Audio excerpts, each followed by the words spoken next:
Olá, Bunnies, e bem-vindos a mais uma Freaky Friday. O caso de hoje é um caso que me assusta um bocado. Eu já conheço também há algum tempo e ele sempre me deixou um bocado desconfortável. E eu acho que é porque ele se passa aqui tão perto, em Espanha, e eu acho que o fator proximidade tem um impacto negativo nestes casos para mim, porque eu penso, se for nos Estados Unidos ou na China, não há probabilidade destas coisas virem para aqui, mas se for aqui ao lado, há muito mais probabilidade de haver sabem? Delas passarem para cá. Então eu tenho um bocadinho de. Fico um bocado apreensiva com este caso. Este caso, eu tive algumas dificuldades em encontrar informações sobre ele, porque havia muitas informações, só que elas contradiziam-se umas às outras, e mesmo o nome da família era diferente em várias fontes. O que é um bocadinho estranho, uma vez que este caso não é assim tão antigo e eu não percebo porque é que há tantas coisas contradizentes na história, mas eu tentei apanhar bocadinhos de informação daqui e dali e tentei construir mais ou menos aquilo que me pareceu ser o seguimento lógico da história. Portanto, vamos lá conhecer a história dos rostos de Belmes. Como eu vos disse, este caso aconteceu em Espanha, mais precisamente na província de Jaén, que eu vou pronunciar mal, e mais especificamente numa aldeia chamada Belmes de la Moraleda. E nesta aldeia vivia uma família. Esta família era constituída pela Maria Gomes Câmara, pelo marido dela, o Juan, e pelo filho dela, o Miguel. E é nesta família que vai acontecer o fenómeno dos rostos de Belmes. Então, como é que tudo começou? Tudo começou no ano de 1971, mais precisamente no dia 23 de agosto de 1971. A Maria, na casa desta família, eles tinham uma cozinha e esta cozinha tinha um chão em cimento, que era comum na altura. Sabem que muitas casas mais antigas tinham chãos em cimento e em pedra e antigamente até eram mesmo em terra. Mas o chão da cozinha da Maria era em cimento. E neste chão, neste verão de 71, começou a aparecer uma mancha escura no chão. E a Maria, ela pensou tratar-se de uma mancha de umidade misturada com a sujidade própria da cozinha, de cozinhar e deixar cair coisas ao chão, porque o cimento não é tão fácil de limpar como uma tijoleira, por exemplo, ok?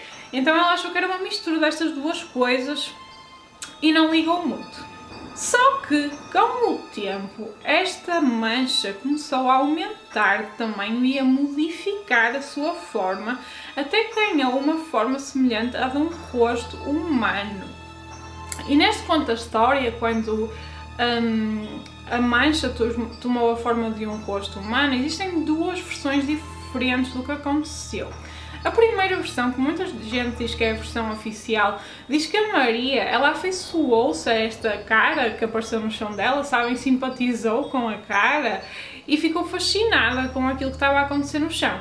E então ela disse aos vizinhos todos para irem ver a cozinha, para irem ver o chão da cozinha, para verem a cara que tinha aparecido lá. Ela achou aquilo uma coisa fascinante.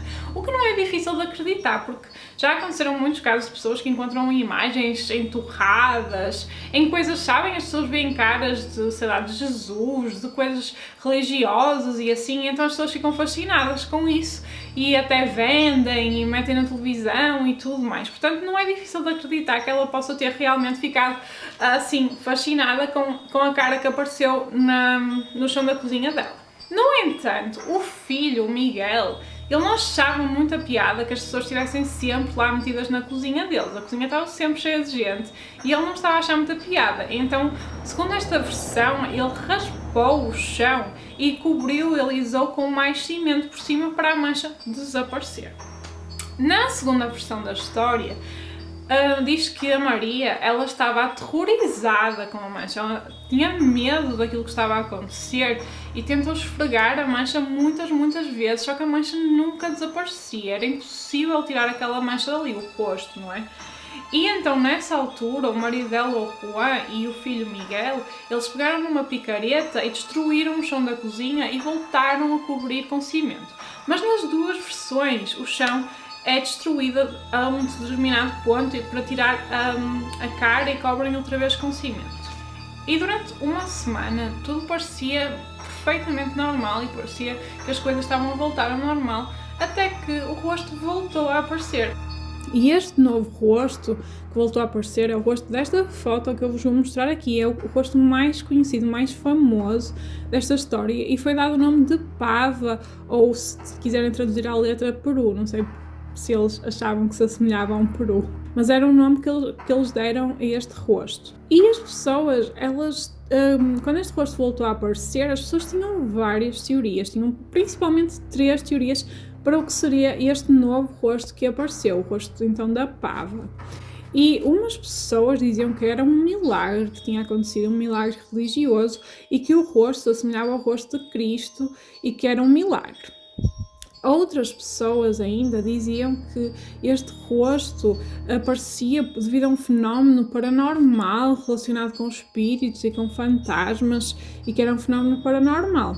E existe ainda outra teoria, que é a teoria que a maior parte dos céticos acredita, que o rosto teria sido pintado por um pintor que vivia na região, chamado Jesus Rodrigues de la Torre. E ele era um jovem pintor na altura, e as pessoas acreditam que a Maria pediu-lhe a ele para pintar este rosto no chão para pregar uma partida ao filho Miguel, porque ele tinha ficado incomodado com as pessoas terem ido lá à casa e tinha sido responsável por raspar o chão. E até há quem vá mais longe e quem associa um dos trabalhos mais tardios deste pintor, ou seja, um trabalho que ele publicou mais tarde, um trabalho chamado Signos, e eles dizem que esta pintura que ele fez está relacionada com esta história de desenhar a cara no chão, e nele vocês podem ver uma mulher a desenhar no chão. Quando este pintor, o Jesus Rodrigues de la Torre, foi entrevistado por um jornalista na altura deste acontecimento e perguntaram se ele tinha sido o autor da pintura, do desenho do rosto da Pava, ele não confirmou nem desmentiu e apenas disse: dizem-se tantas coisas. E foi só isto que ele disse. No entanto, esta família, eles ainda queriam que este rosto desaparecesse do chão da cozinha deles.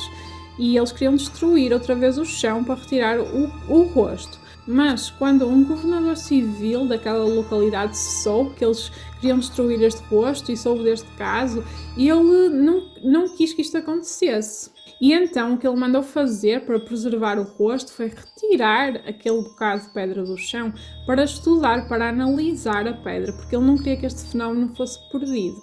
E então, em fevereiro de 1972, chegou a Belmas um parapsicólogo que supostamente viria a mando do governador civil, e este parapsicólogo iria então tentar descobrir o que é que estava por baixo do rosto da Pava. Este parapsicólogo chamava-se Germain de Argumosa e ele era especialista na técnica de psicofonia, que supostamente era a técnica onde se gravavam vozes de espíritos, vozes do além, em fitas de áudio, mais propriamente fitas magnetofónicas. Não sei o que é, ok, mas era isso. Basicamente, como hoje em dia aqueles investigadores paranormais tentam gravar sons nos gravadores de o além, então era quase isso. E segundo o que o Germain contou, ele conseguiu uma gravação na casa vinda de espíritos. Só que esta gravação nunca foi revelada ao público, nunca veio ao público esta gravação, portanto não podemos confirmar se realmente existe ou não. Mas segundo esta gravação, as vozes do além diziam o seguinte: Germain, parte o chão, levanta o cimento. E então, depois desta suposta gravação, a família e os investigadores decidiram levantar todo o chão da cozinha para ver então o que é que havia por baixo do chão, se havia alguma coisa que pudesse estar a motivar o aparecimento deste rosto. E os trabalhadores, eles cavaram cerca de 3 metros de profundidade quando fizeram uma descoberta aterradora.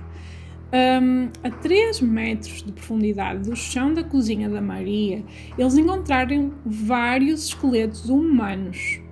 E muitos deles não tinham cabeça. E estes esqueletos foram testados depois de terem sido descobertos e concluiu-se que eles tinham cerca de 700 anos, o que é bastante bizarro, gente.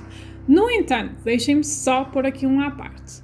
Há muita gente que diz que esta descoberta dos esqueletos não é verdade, que isto foi tudo uma invenção, que nunca eles descobriram os esqueletos debaixo do chão. Mas algumas histórias dizem que sim, e outras histórias dizem que não. Depois desta descoberta dos esqueletos, eles foram enterrados então num cemitério católico, tiveram o seu funeralzinho propriamente dito, foi tudo bem feito e o chão da cozinha foi novamente reconstruído e o buraco foi tapado e foi tudo reconstruído.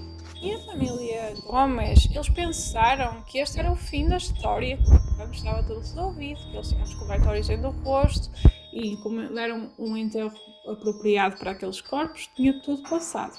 Só que 2 semanas depois, os rostos voltaram a aparecer e desta vez eles eram diferentes e o fenómeno parecia ter piorado. E nesta nova onda de aparições dos rostos, estes rostos eles iam mudando de tempos a tempos, ou seja, eles não permaneciam sempre o mesmo rosto. Eles mudavam. De tempos a tempos, eles mudavam a sua forma e transformavam-se num outro rosto diferente. E às vezes estas mudanças aconteciam com um intervalo de horas entre si, portanto eram coisas muito rápidas a acontecer.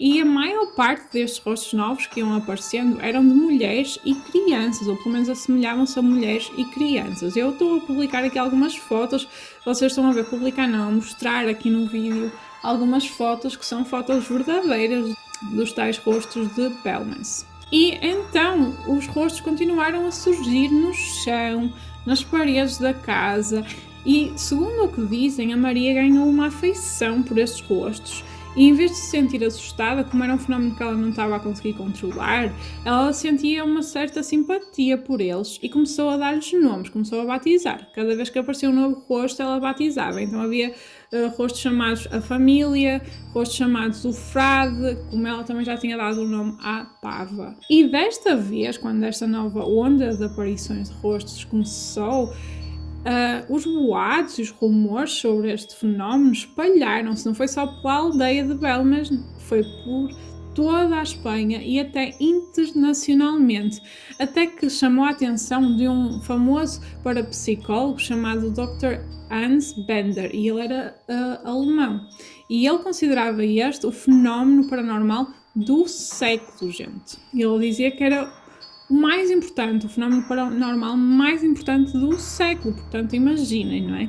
Então, neste momento a casa e esta família, que era uma família humilde, começaram a receber muitas visitas, desde estudantes a investigadores paranormais, polícias, céticos, jornalistas, montes de pessoas que queriam ver em primeira mão o fenómeno e queriam perceber se era mesmo verdadeiro, se não era, se era uma invenção, e eles queriam então perceber isto. E então, neste momento, foi lançada uma grande investigação, uma investigação oficial, para tentarem perceber se estes rostos eram verdadeiros, se realmente eles estavam a aparecer espontaneamente, ou se eles estavam a ser desenhados por alguém.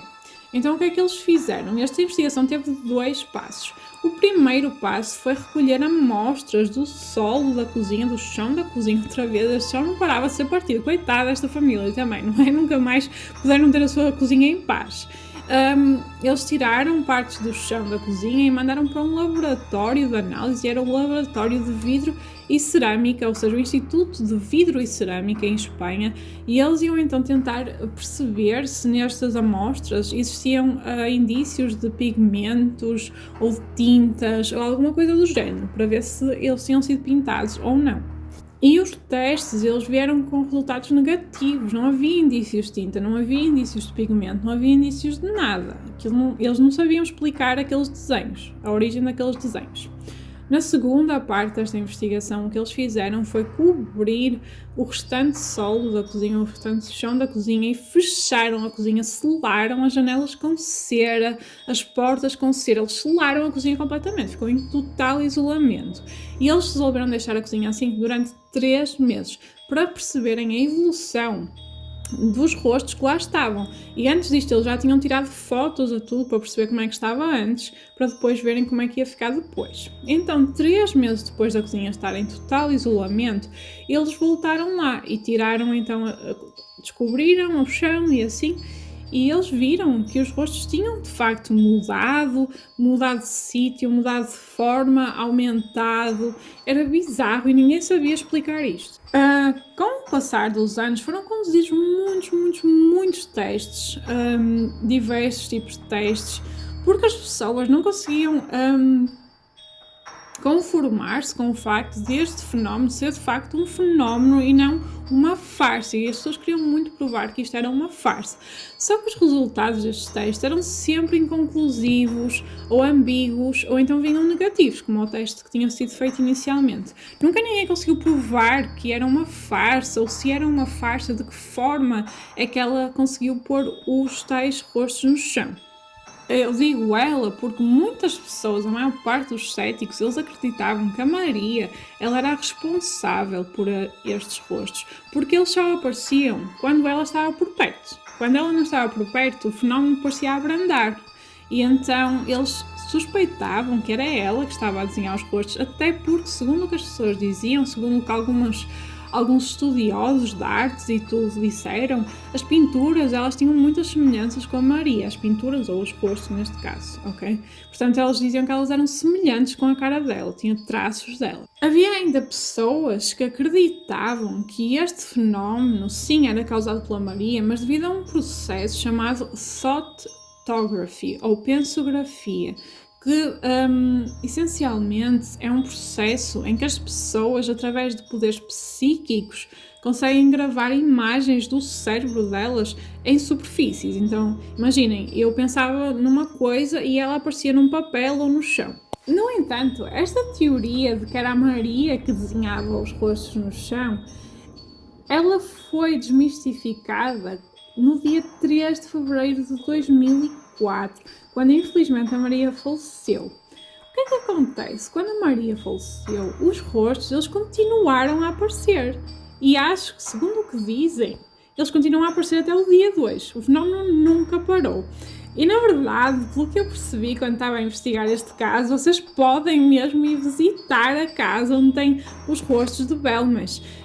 Eles têm até uma página no TripAdvisor, eu estive a ver, eu encontrei, achei muito bizarro, eu não sabia, já tinha ouvido estas histórias, eu não sabia que eles tinham uma casa aberta ao público para as pessoas irem ver a história dos rostos e irem ver por si mesmas os rostos de Belmas. Muito bizarro, gente. Será que eu gostava de ir? Provavelmente. Será que eu ia ficar com muito medo? Muito medo mesmo, porque estes rostos, vocês viram as fotos, eles são muito assustadores de certa forma. Eu acho bizarríssimo este caso. E então este é o fim do caso. Até hoje as pessoas não conseguem explicar o que é que se passou. Dizem que é o fenómeno paranormal com mais impacto de Espanha e as pessoas não conseguem encontrar uma explicação. Por isso, digam-me o que é que vocês acham. Acham que foram aliens? Faltavam os aliens. Eu acho que não há nenhuma teoria dos aliens ainda, mas esperem só. O que é que vocês acham? Acham que é verdade? Acham que foi ela que desenhou os rostos? Como é que ela desenhou se não era com tinta? Qual é que é a vossa teoria acerca deste caso? Se vocês gostaram, deixem o vosso like, subscrevam-se a Bonnie Boudoir em todas as redes sociais e vemos no próximo vídeo. Um beijinho enorme. Tchau!